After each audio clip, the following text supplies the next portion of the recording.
গুঞ্জনটা লম্বা সময় ধরে দুই আমেরিকান চমজ রোনান আর ডেকলান সুলিভান চড়াবেন বাংলাদেশের জার্সি।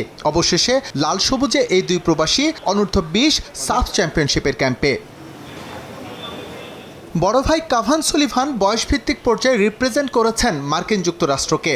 সুযোগ রোনান আর ডেকলানের সামনেও ছিল মার্কিন জার্সি গায়ে জড়ানোর, কিন্তু নানুর দেশের মায়ে পড়েই বাংলাদেশে আসা এই টুইনের। I just want to say right now how honored I am to be wearing the red and green finally. I know it's been a long time coming. I know the fans have been waiting for this. So it's really just an honor to represent the country, and I'm going to go out on that field. I'm going to fight.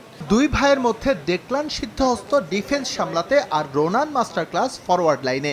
America কিংবা Germany represent না করে বাংলাদেশ বেছে নেওয়াটাকেই সম্মানের বলে মনে করেছেন তারা। No, it wasn't. The fans made it an easy decision. I'm super excited to represent the country, and we got to win. Now it's time to win. Save Bangladesh and Sameed, Fahad, and everyone's been so helpful the entire process, and now we just got to reward that with winning this thing. এদিকে দলে তাদের inclusion নিঃসন্দেহে শক্তি বাড়াবে বাংলাদেশের। এটা শুধু বয়স ভিত্তিকে নয়, বরং এক সময় জাতীয় দলও তার ইতিবাচক ফল পাবে বলে মনে করছে টিম ম্যানেজমেন্ট। কালকের থেকে ওদের প্র্যাকটিস শুরু। আমি আশা করি যে they will make an improvement to this side.